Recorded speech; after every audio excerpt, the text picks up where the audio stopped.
নমস্কাৰ মৰমৰ ছাত্ৰ ছাত্ৰীসকল, তোমালোক ভালে আছেনে? মই আশা ৰাখিছোঁ তোমালোক সকলোৱে নিজৰ নিজৰ ঘৰত ভালে কুশলে আছে আৰু নিয়মিতভাৱে তোমালোকে পঢ়া শুনাও কৰি আছে। আৰু মই অভিভাৱকসকললৈও মোৰ আশা থাকিল আপোনালোকে ভালে কুশলে আছে আৰু আপোনালোকৰ প্ৰত্যেকৰ ল'ৰা ছোৱালীকে পঢ়া শুনাৰ ক্ষেত্ৰত আপোনালোকে গুৰুত্ব দিছে। মৰমৰ ছাত্ৰ ছাত্ৰীসকল, মই আজি অনলাইন ক্লাছৰ বাবে আজি মই আহিছোঁ। তোমালোকেও সকলোৱে সাজু হোৱা আৰু তোমালোকৰ সমাজ বিজ্ঞান পাঠ্যপুথিখন তোমালোকে লগত ৰাখা আৰু টোকা বহীখনো তোমালোকে লগত ৰাখিব, যাতে তোমালোকে প্ৰয়োজনীয় কথাসমূহ তোমালোকে লিখি যাব পাৰিবা। তো আহক মৰমৰ ছাত্ৰ ছাত্ৰীসকল, আজি আমাৰ আলোচ্য বিষয়টো আমি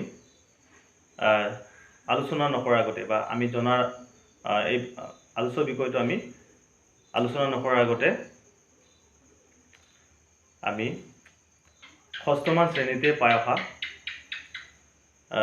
মৌৰ্য যুগ সম্পৰ্কে আমি মনত পেলাই আহোঁ। আমি ষষ্ঠমান শ্ৰেণীতে মৌৰ্য যুগ সম্পৰ্কে শিকিছিলোঁ আৰু বিশেষভাৱে মৌৰ্য ৰাজবংশই শাসন কৰি থকা সময়ছোৱাকে মৌৰ্য যুগ বুলি কোৱা হৈছে। আৰু এই মৌৰ্য ৰাজবংশটো কেতিয়া ক'ত প্ৰতিষ্ঠা লাভ কৰিছিলে তোমালোকৰ মনত আছেনে? মই তোমালোকক সোঁৱৰাই দিছোঁ। 324 খ্ৰীষ্টপূৰ্বত মগধত মৌৰ্য ৰাজবংশ প্ৰতিষ্ঠা লাভ কৰিছিলে আৰু বিশেষভাৱে চন্দ্ৰগুপ্ত মৌৰ্য নামৰ ৰজাই এই ৰাজবংশটো প্ৰতিষ্ঠা কৰিছিলে। নিশ্চয় তোমালোকে এতিয়া মনত পৰিছে চাগে মৌৰ্য যুগ সম্পৰ্কে। আৰু এই মৌৰ্য যুগৰ কিছুমান উল্লেখযোগ্য ৰজা আছিলে চন্দ্ৰগুপ্ত মৌৰ্য আৰু কনিষ্ক। এইবিলাক মৌৰ্য যুগৰ উল্লেখযোগ্য ৰজা আছিলে আৰু তেনেকৈ তেওঁলোকে বহু সময় ধৰি আমাৰ ভাৰতবৰ্ষত শাসন কৰি আছিলে। আৰু তোমালোকে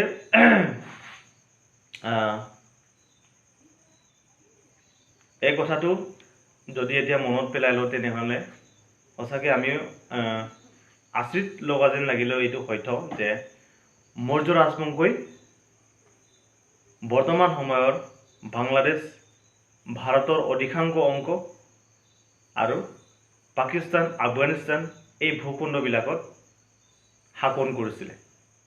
আৰু এই মৌৰ্য ৰাজবংশই প্ৰতিষ্ঠা কৰা সাম্ৰাজ্য আছিলে প্ৰথম ভাৰতবৰ্ষৰ ঐতিহাসিক সাম্ৰাজ্য।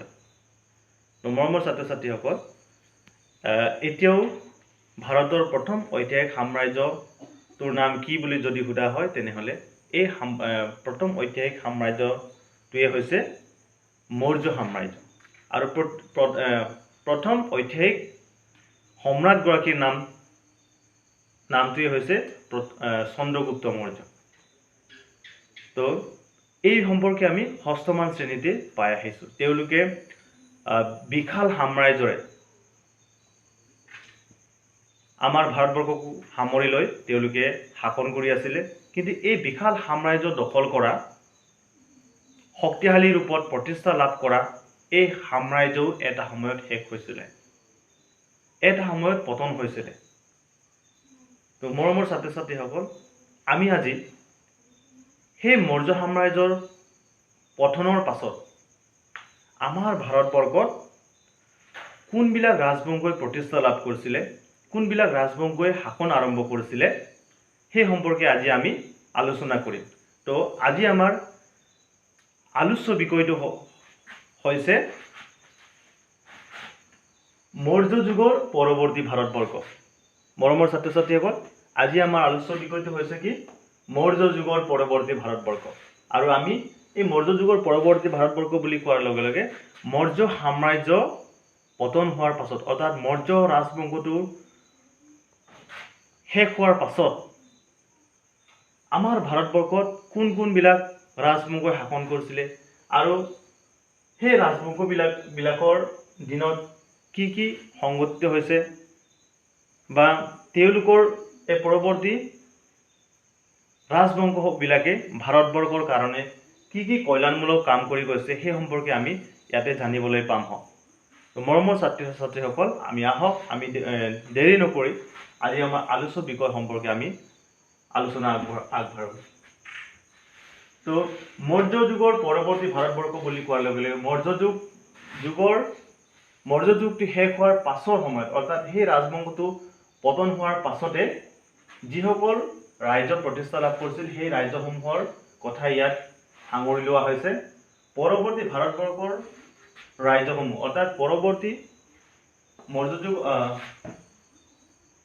মৌৰ্য যুগৰ পৰৱৰ্তী ৰাজ্যসমূহ পৰৱৰ্তী ভাৰতবৰ্ষৰ ৰাজ্য যিটো মানে মৌৰ্য যুগৰ পাছত প্ৰতিষ্ঠা লাভ কৰিছিলে সেই ৰাজ্যসমূহ হৈছে বিশেষভাৱে উল্লেখযোগ্য কেইটামান ৰাজ্য আছিলে শুংগ বংশ আৰু সেই শুংগ বংশ ক'ত প্ৰতিষ্ঠা লাভ কৰিছিলে মগধত। তাৰপিছতে দ্বিতীয় ৰাজবংশ আছিলে সাতবাহনসকল আৰু তেনেকৈ চেদি বংশ। এনেকৈ এই ৰাজবংশসমূহে ভাৰতৰ বিভিন্ন প্ৰান্তত প্ৰতিষ্ঠা লাভ কৰিছিলে। যেনেকৈ সাতবাহনসকলে দক্ষিণ ভাৰতত আৰু চেদি বংশই কলিংগত, তাৰপিছতে এই শুংগ বংশই মগধত। আমি আগতে গম পাই গ'লো যে মৌৰ্য সাম্ৰাজ্য ক'ত প্ৰতিষ্ঠা লাভ কৰিছিলে মগধত। ইয়াতে আমি জানিবলগীয়া কথাটো হৈছে মগধ বুলি কৈছে। মগধ বৰ্তমান ভাৰতবৰ্ষৰ কোনটো ঠাইত আছে এই কথাটো আমি জনাটো অত্যন্ত প্ৰয়োজনীয় আছে। তো মৰমৰ ছাত্ৰ ছাত্ৰীসকল এই মগধ বৰ্তমান বিহাৰ ৰাজ্যৰ ৰাজধানী পাটনাৰ আশে পাশে আছিলে। ক'ত আছিলে বৰ্তমান বিহাৰ ৰাজ্যত অৰ্থাৎ এই মগধ বৰ্তমান ক'ত আছে বৰ্তমান বিহাৰত আছে বিহাৰ ৰাজ্যত আছে। এই বিহাৰ ৰাজ্যৰ ৰাজধানী পাটনাৰ আশে পাশে থকা অঞ্চলটোকে মগধ বুলি কোৱা হৈছিল আৰু সেই মগধতেই মৌৰ্য সাম্ৰাজ্যও ঘৰলৈ উঠিছিলে আৰু সেই ঠাইতে কি হৈছিলে শুংগ বংশ প্ৰতিষ্ঠা লাভ কৰিছিলে। তাৰপিছত দক্ষিণ ভাৰতত সেই একেটা সময়ত অৰ্থাৎ সমসাময়িকভাৱে দক্ষিণ ভাৰতত সাতবাহনসকল প্ৰতিষ্ঠা লাভ কৰিছিলে। তাৰপিছত কলিংগ চেদি বংশই তেনেকৈ বিভিন্ন প্ৰান্তত ক্ষুদ্ৰ ৰাজ্যৰ প্ৰতিষ্ঠা লাভ কৰিছিলে। তো আৰু এই যিবিলাক ৰাজ্য আছে শুংগ বংশই হওক সাতবাহনসকলেই হওক চেদি বংশই হওক এই ৰাজ্যবিলাক আছিলে দেশীয় ৰাজ্য। তেতিয়াহে পুৰণি কালৰ পৰা অৰ্থাৎ অতি প্ৰাচীন কালৰ পৰা থকা বা বসবাস কৰা এই ৰাজবংশবিলাক আছিলে অৰ্থাৎ এইবিলাক আমাৰ দেশীয় ৰাজ্য। এই দেশীয় ৰাজ্যসমূহৰ উপৰিও আমাৰ ভাৰতবৰ্ষ অৰ্থাৎ পৰৱৰ্তী মৌৰ্য যুগৰ ভাৰতবৰ্ষত কি হৈছিলে বিদেশী কিছুমান শক্তিও আমাৰ ভাৰতত প্ৰতিষ্ঠা লাভ কৰিছিলে। এই বিদেশী শক্তিসমূহৰ ভিতৰত আছিলে ইণ্ডো গ্ৰীকসকল, শক, পাৰ্চিয়ান আৰু কুষাণ। এই বিদেশী শক্তিসমূহে কি কৰিছিলে আমাৰ ভাৰতবৰ্ষত প্ৰতিষ্ঠা লাভ কৰিছিলে। তো এই ধৰণে কি হৈছিলে মৌৰ্য যুগৰ পৰৱৰ্তী ভাৰতবৰ্ষত দেশী বিদেশী বিভিন্ন ৰাজবংশই কি হৈছিলে আমাৰ ভাৰতবৰ্ষত প্ৰতিষ্ঠা লাভ কৰিছিলে আৰু এই দেশী বিদেশী শক্তিসমূহে প্ৰতিষ্ঠা লাভ কৰাৰ লগে লগে আমাৰ ভাৰতবৰ্ষত বিভিন্ন ধৰণৰ সমাজ সংস্কৃতিবিলাক সংমিশ্ৰিত হৈ গৈছিলে। অৰ্থাৎ আমাৰ এই দেশী আৰু বিদেশী শক্তিবিলাকে বহুতো আমাৰ ভাৰতবৰ্ষত সংস্কৃতি দি গৈছে, সংস্কাৰ দি গৈছে। অৰ্থাৎ আমাৰ এইকাৰণে ভাৰতবৰ্ষত সংমিশ্ৰিত কালচাৰ আছে, সংমিশ্ৰিত সংস্কৃতি আছে বৰ্তমানলৈকে। এই যিটো সংমিশ্ৰিত সংস্কৃতি তেতিয়া অৰ্থাৎ পৰৱৰ্তী মৌৰ্য যুগৰ পৰাই এই সংমিশ্ৰিত সংস্কৃতিটোৰ প্ৰভাৱটো আৰম্ভ হৈছিলে। তো মৰমৰ ছাত্ৰ ছাত্ৰীসকল, আজি আমি এই ৰাজবংশসমূহৰ বিষয়ে পাতকৈ আলোচনা তন্নকৈ আমি আলোচনা কৰিম।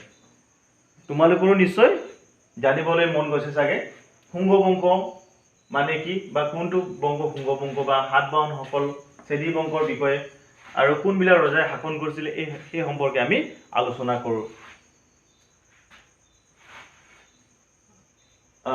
প্ৰথমে আমি আলোচনা কৰিম শুঙ্গ বংশ। এই শুঙ্গ বংশৰ প্ৰতিষ্ঠাতা আছিলে পুষ্য বৰ্মন। মৰমৰ ছাত্ৰ ছাত্ৰীসকল, আমি এই কথাটো মনত ৰাখিব লাগে, শুঙ্গ বংশৰ প্ৰতিষ্ঠাতা কোন আছিলে? পুষ্য বৰ্মন। এই গৰাকী ৰজা আছিলে প্ৰতিষ্ঠাতা।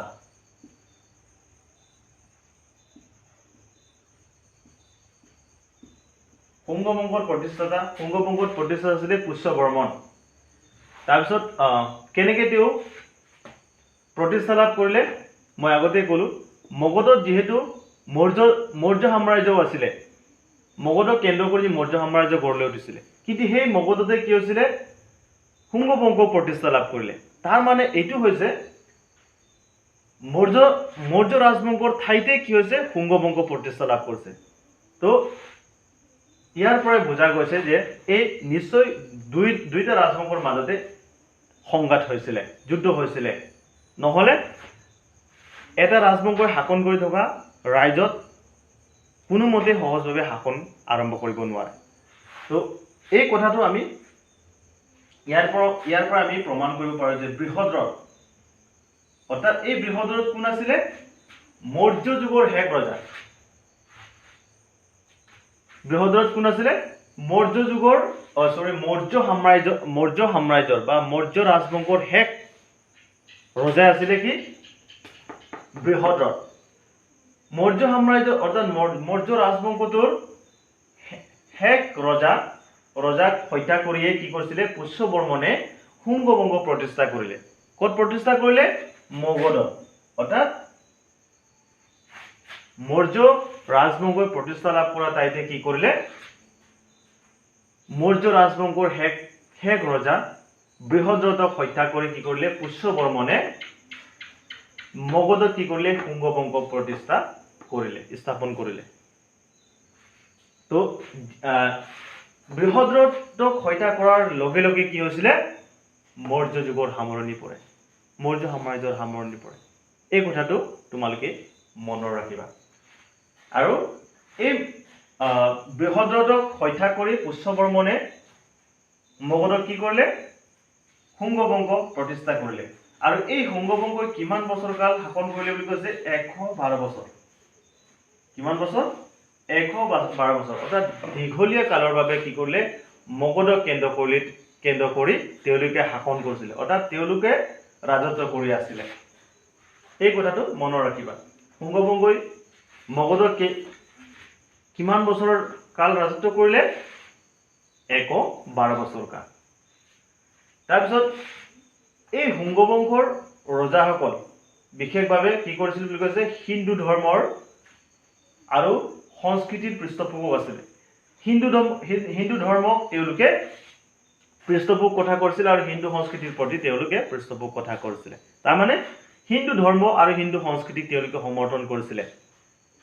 তেওঁলোকৰ ৰাজ্যত, তেওঁলোকৰ ৰাজসভাত হিন্দু ধৰ্মক আগস্থান দিয়া হৈছিলে আৰু হিন্দু সংস্কৃতিৰ প্ৰতি তেওঁলোকে আগৰণুৱা আছিলে আৰু পৃষ্ঠপোষক কথা কৰিছিলে। আৰু এই পুষ্য বৰ্মন অৰ্থাৎ শুঙ্গ বংশৰ প্ৰথম ৰজাজনৰ দিনতে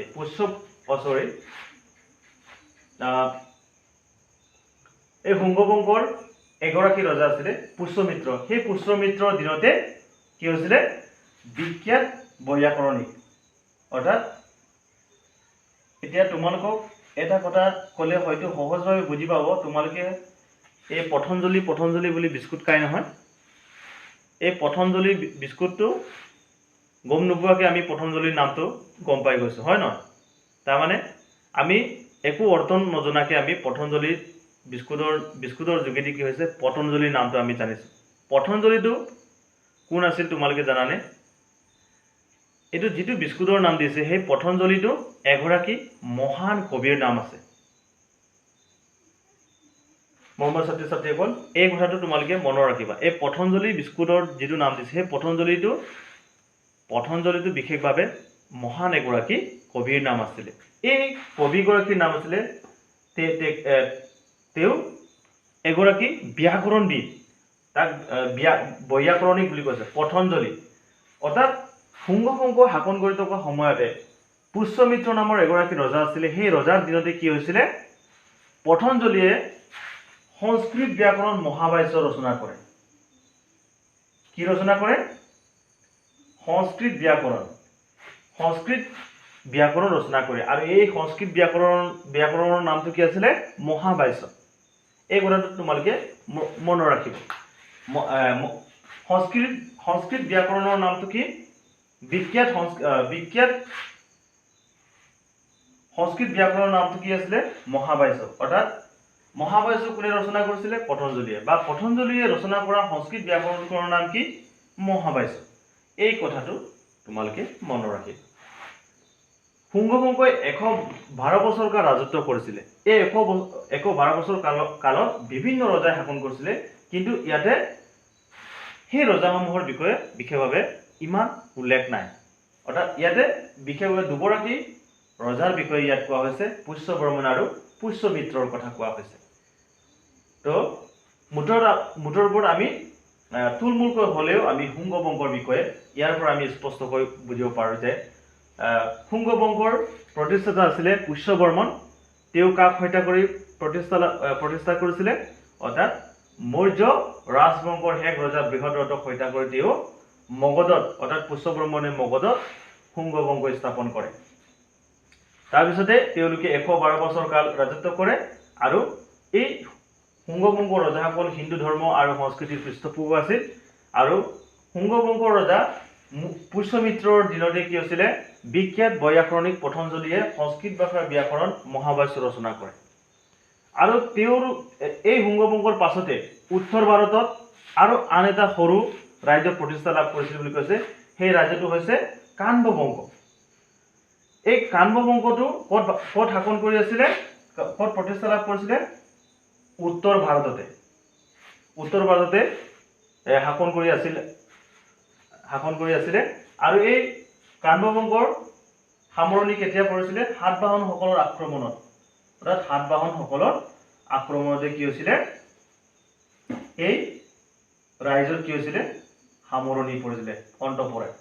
তো এই ধৰণে অৰ্থাৎ শুংগ বংশৰ লগতে এই কাণ্ড বংশৰ সামৰণি পৰিছিলে। তো ইয়াৰ পাছতে আৰু ৰাজবংশ আছে সাতবাহন। এই সাতবাহনসকলৰ বিষয়ে আমি শিকোৱা হ'ম।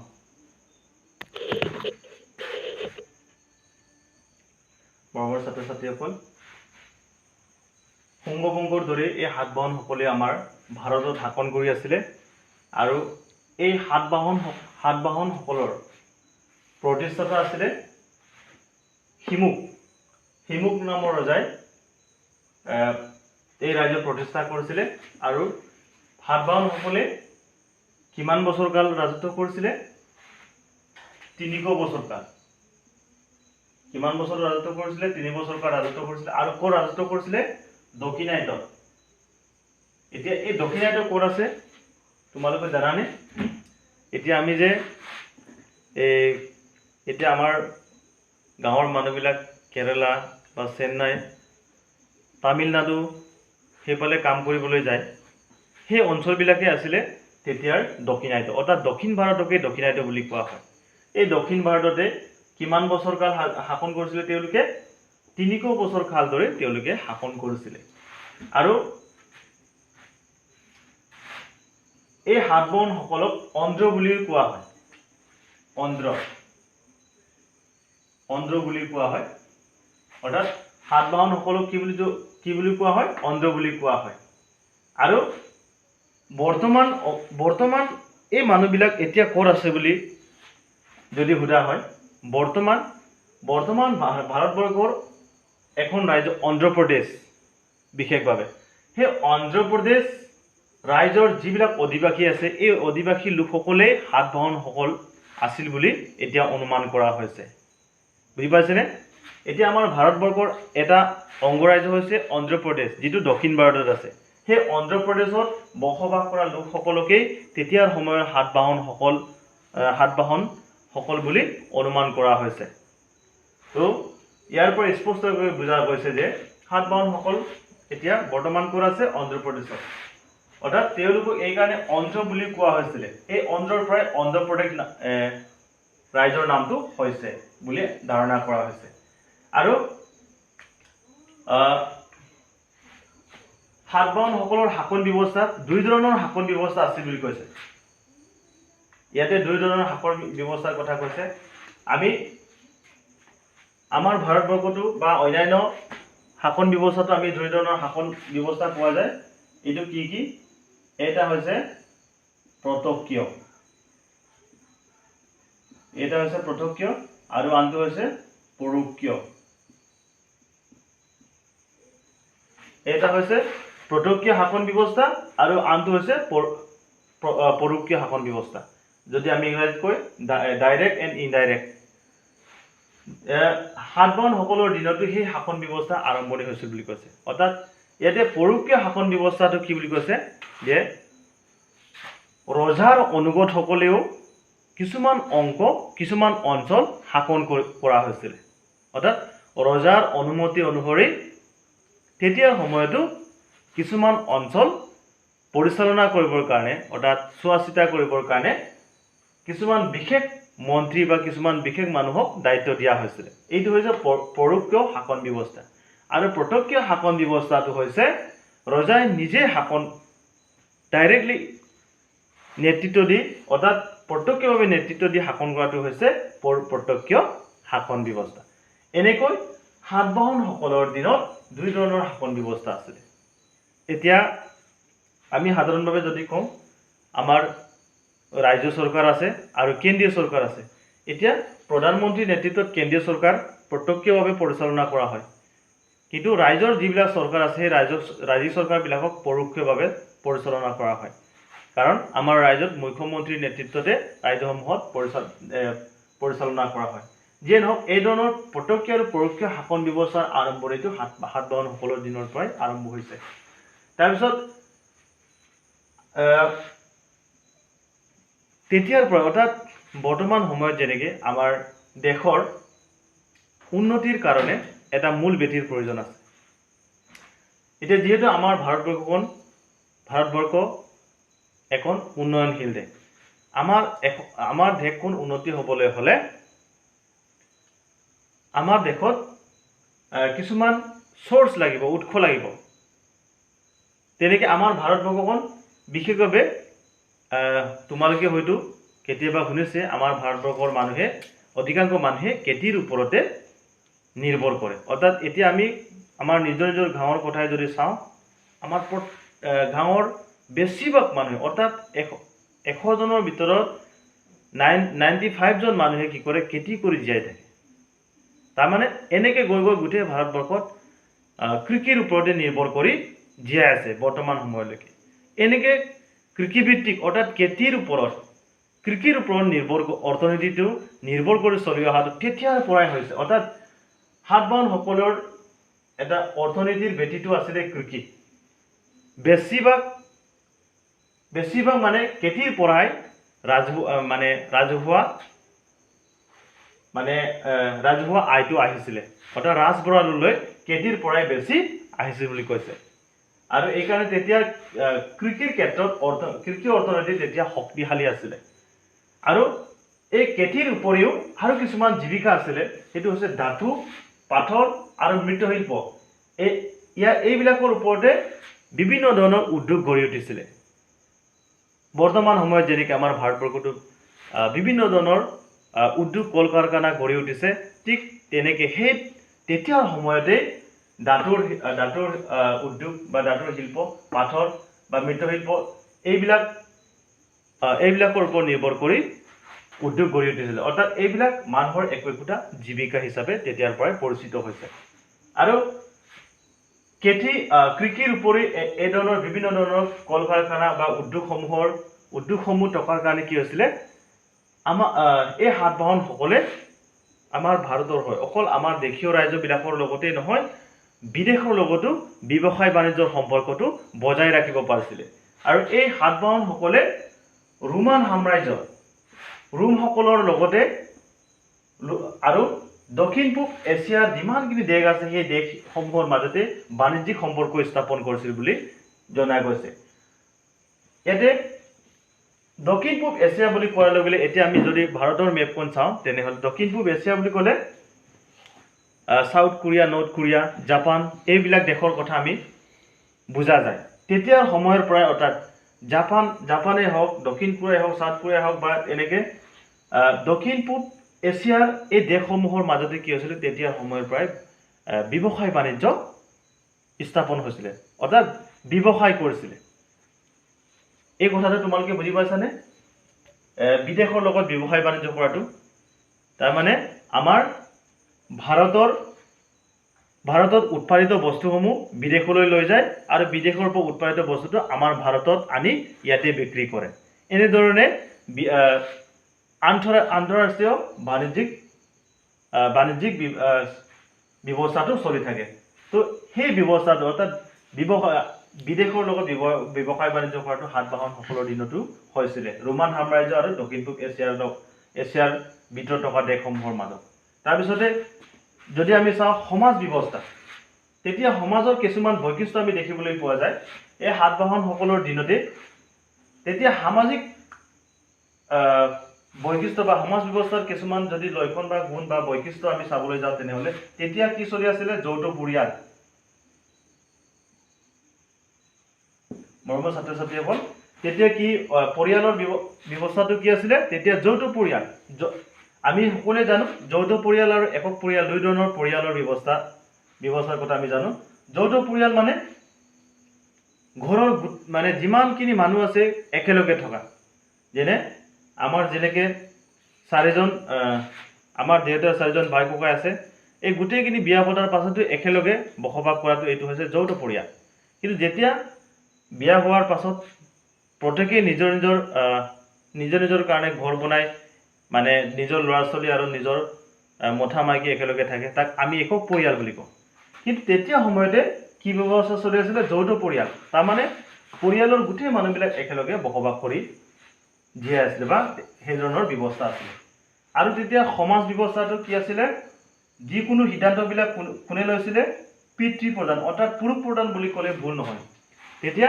পুৰুষসকলে সমাজৰ যিকোনো সিদ্ধান্তসমূহ লোৱা হৈছিলে আৰু পুৰুষৰ মতেহে সমাজ ব্যৱস্থাটো প্ৰচলিত আছিলে এইকাৰণে তেতিয়া পুৰুষ প্ৰধান বুলি কোৱা হয় তাৰমানে আমি যেনেকৈ ঘৰত আমাৰ দেউতাৰ কথামতে আমি সকলো যেনেকৈ চলোঁ তেনেকৈ দেউতাৰ দ্বাৰা পৰিচালিত হোৱাটোৱে হৈছে পিতৃ প্ৰধান ক'ৰবাত মাতৃ প্ৰধানো আছে মাতৃ প্ৰধান মানে মহিলাৰ যেনে আমাৰ এতিয়া অসমতে আছে বা আমাৰ নৰ্থ ইষ্টতে আছে কাশী জয়ন্তীয়াসকলে মাতৃ প্ৰধান আছে তেওঁলোকৰ নাৰীসকলে বেছি অগ্ৰাধিকাৰ পায় কিন্তু তেতিয়া এই সাতবাহনসকলৰ দিনতে বৰ্তমান সময়ত আমাৰ অসমত প্ৰচলিত হোৱাৰ দৰে পিতৃ প্ৰধান তাৰমানে পিতৃসকলে পুৰুষসকলে সিদ্ধান্তসমূহ লোৱা হৈছিলে বা তেওঁলোকে অগ্ৰাধিকাৰ পাইছিলে অৱশ্যে তেতিয়া সময়ত কিছুমান মহিলাই সমাজত স্থান পাইছিলে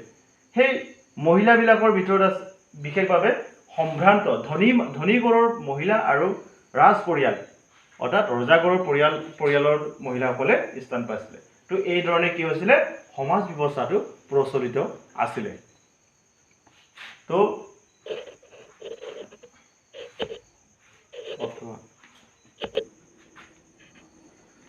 মৰমৰ ছাত্ৰ ছাত্ৰীসকল সাতবাহনসকলৰ আমাৰ ভাৰতীয় সংস্কৃতিলৈ উল্লেখযোগ্য অৱদান আছে তেওঁলোকে আমাৰ ভাৰতীয় সংস্কৃতিলৈকে কিছুমান উল্লেখযোগ্য অৱদান দি গৈছে যিটো বৰ্তমান সময়তো বিদ্যমান তাৰে ভিতৰত আছে সাংস্কৃতিক অৱদান হিচাপে সাহিত্যৰ ক্ষেত্ৰত কাটন্ত্ৰ নামৰ পুথিখন তেওঁলোকৰ দিনতে ৰচনা কৰা হৈছিলে কি কাটন্ত্ৰ এই কাটন্ত্ৰ পুথিখন কি ভাষাত ৰচনা কৰা হৈছিলে সংস্কৃত ভাষাত এই কথাটো তোমালোকে মনত ৰাখিবা অৰ্থাৎ সাতবাহনসকলে শাসন কৰি থকা সময়ত উল্লেখযোগ্য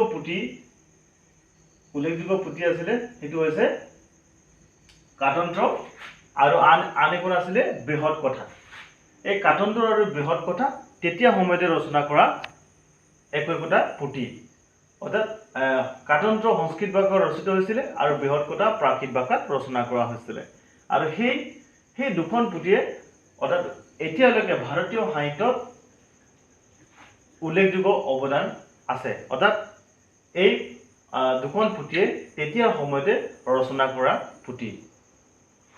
আৰু শিল্প ভাস্কৰ্যৰ ক্ষেত্ৰত সাঁচীৰ স্তূপ আৰু অমৰাৱতীৰ ভাস্কৰ্য, এই দুইটা অৰ্থাৎ সাঁচীৰ স্তূপ আৰু অমৰাৱতীৰ ভাস্কৰ্যই সাতবাহনসকলৰ এটা উল্লেখযোগ্য নিদৰ্শন যে তেওঁলোকে দেশৰ কাৰণে অৰ্থাৎ তেতিয়াৰ সময়তে তেওঁলোকে শিল্প ভাস্কৰ্যৰ ক্ষেত্ৰতো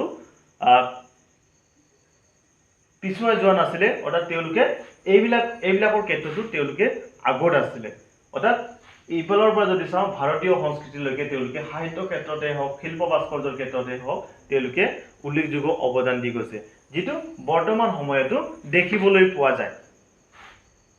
যেনে ভূপালৰ সাঁচীৰ কাণকেৰা গাঁৱত ক'ত আছে বুলি কৈছে? ভূপাল, বৰ্তমানৰ ভূপালৰ সাঁচীৰ কাণকেৰা গাঁৱত কি আছে? আটাইতকৈ প্ৰসিদ্ধ স্থাপত্য ভাস্কৰ্যবোৰ আছে। এতিয়াও আমি সাতবাহনসকলে নিৰ্মাণ কৰি যোৱা বা স্থাপন কৰি যোৱা এই শিল্প ভাস্কৰ্যবোৰ এতিয়াও দেখিবলৈ পোৱা যায়। ক'ত আছে বুলি কৈছে? ভূপালত আছে।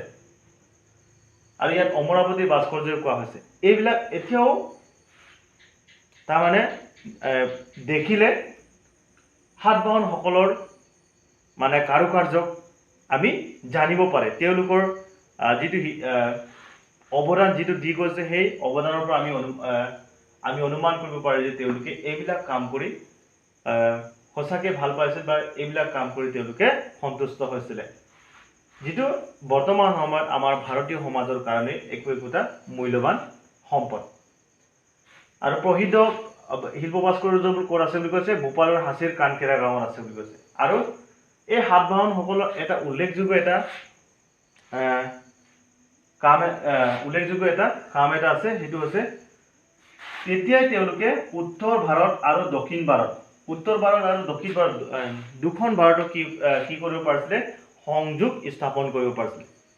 আমি জানো সকলোৱে তেতিয়াৰ সময়ত অৰ্থাৎ প্ৰাচীন কালত ভাৰতৰ বিভিন্ন ভূখণ্ডত বিভিন্ন সৰু সৰু ৰাজ্যই শাসন কৰি আছিলে। অৰ্থাৎ বৰ্তমান সময়ত যেনেদৰে একত্ৰিত ৰূপত আছে তেনেকৈ একত্ৰিত ৰূপত নাছিলে। এতিয়া আমাৰ ভাৰতবৰ্ষত 28খন ৰাজ্য আছে, তেনেকৈ কেন্দ্ৰীয় শাসিত অঞ্চল আছে। এই গোটেইসমূহ লগ লাগি আমাৰ ভাৰতবৰ্ষ হৈছে। এতিয়া একত্ৰিত ৰূপত আমাৰ দেশখন আছে, কিন্তু তেতিয়াৰ সময়ত একত্ৰিত ৰূপত নাছিলে।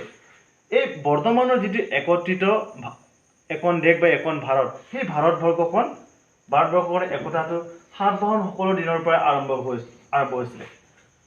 এই সাতবাহনসকলে দক্ষিণ ভাৰতত যিমান ৰাজ্য আছে গোটেইখিনি তেওঁলোকে একত্ৰিত কৰিব পাৰিছিলে আৰু উত্তৰ ভাৰত আৰু দক্ষিণ ভাৰতৰ লগত যোগসূত্ৰ স্থাপন কৰিব পাৰিছিলে। তো এইধৰণে সাতবাহনসকলৰ কেইবাটাও উল্লেখযোগ্য অৱদান আমি দেখিবলৈ পোৱা যায়। তো মৰমৰ ছাত্ৰ ছাত্ৰীসকল, আমি বহু সময় ধৰি আমি পৰৱৰ্তী মৌৰ্য যুগৰ ৰাজ্যসমূহৰ বিষয়ে আমি আলোচনা কৰি আছোঁ। তো এইকাৰণে মই আৰু ইয়াৰ পৰা আৰু দীঘলীয়া কৰিব বিচৰা নাই। আমি আজি যিখিনি আমি ইয়াতে আলোচনা কৰা হৈছে সেই কথাখিনি আমি পুনৰবাৰ আমি আকৌ ৰিপিট কৰি পৰ্যালোচনা কৰিম। আমি মৌৰ্য যুগৰ পৰৱৰ্তী ভাৰতবৰ্ষ বুলি কোৱাৰ লগে লগে মৌৰ্য যুগ শেষ হোৱাৰ পাছত যিসকল ৰাজবংশই আমাৰ ভাৰতবৰ্ষত প্ৰতিষ্ঠা লাভ কৰিছিল বা শাসন কৰিছিল, সেই তেওঁলোকৰ শাসনকাল বা শাসনৰ সময়ছোৱাকে বুজোৱা হৈছে।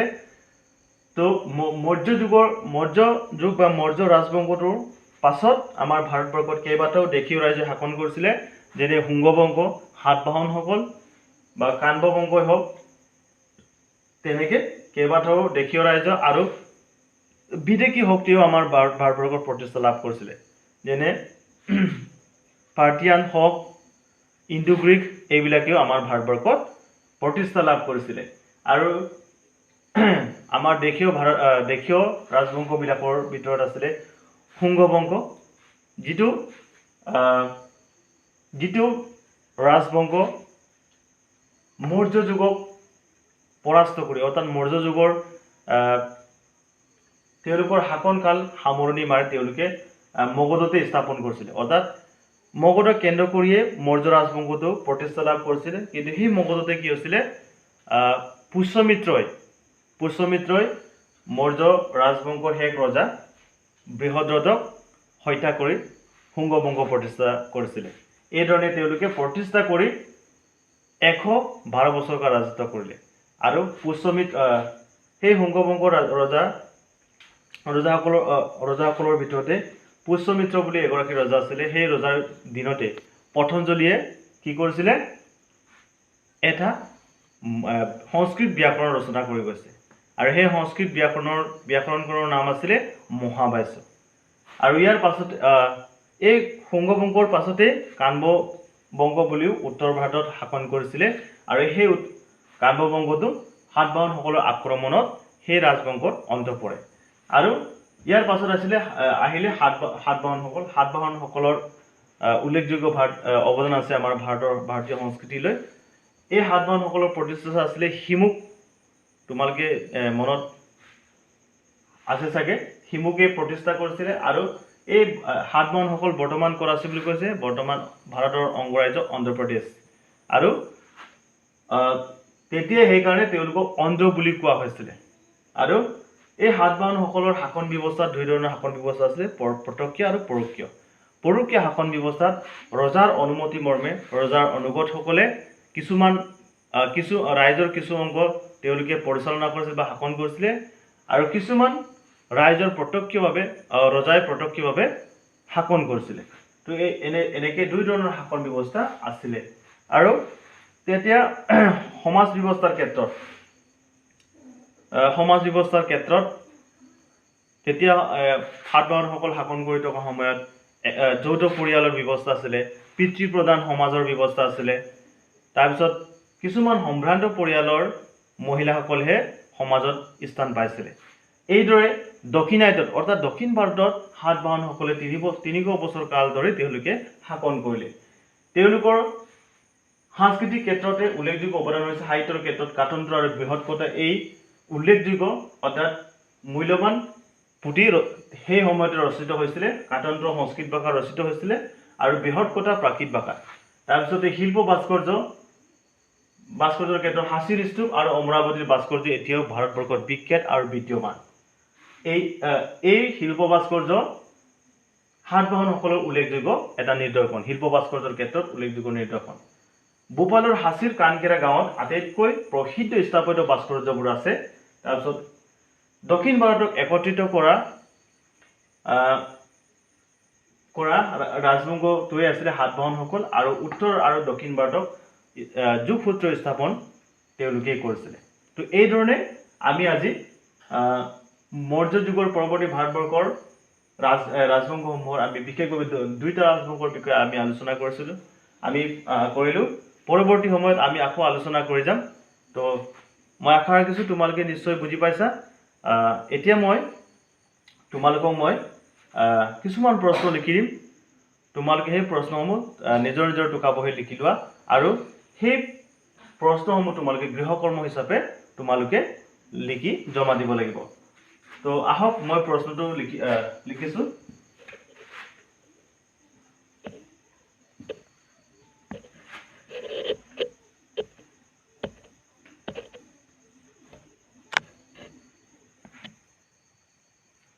মৰমৰ ছাত্ৰ ছাত্ৰীসকল, এই প্ৰশ্নসমূহ তোমালোকে ধুনীয়াকৈ লিখি লোৱা। প্ৰথম প্ৰশ্নটো হৈছে মৌৰ্য বংশৰ শেষ ৰজা কোন আছিল আৰু তেওঁ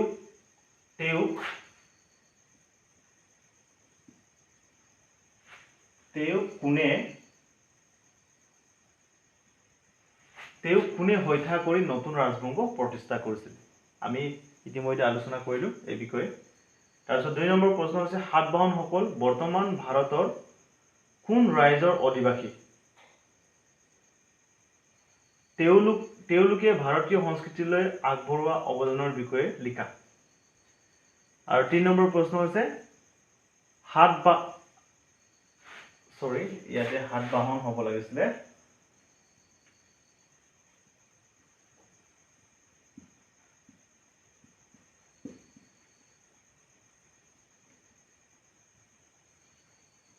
সাতবাহন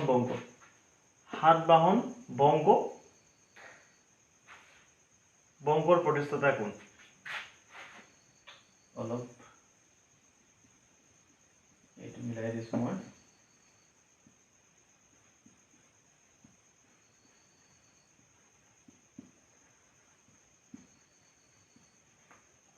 সাতবাহন বংগৰ প্ৰতিষ্ঠাতা কোন এই বংশই ক'ত আৰু কিমান বছৰ কাল শাসন কৰিছিল এই তিনিটা প্ৰশ্ন তোমালোকে ধুনীয়াকৈ লিখি লোৱা আৰু এইটো গৃহকৰ্ম হিচাপে তোমালোকে লিখি ল'বা তো মৰমৰ ছাত্ৰী-ছাত্ৰীসকল আজি আমি বহুত সময় ধৰি আমি মৌৰ্য যুগৰ পৰৱৰ্তী ভাৰতবৰ্ষৰ এই পাঠ্যৰ বিষয়ে আমি আলোচনা কৰিলো তো আমি প্ৰয়োজন সাপেক্ষে আমি পৰৱৰ্তী সময়ত পৰৱৰ্তী পাঠদানসমূহত আমি আকৌ আলোচনা কৰিম তো তোমালোক সকলোৰে মই মংগল কামনা কৰি আজিৰ এই পাঠদানটি মই ইমানতে সামৰণি মাৰিছো ধন্যবাদ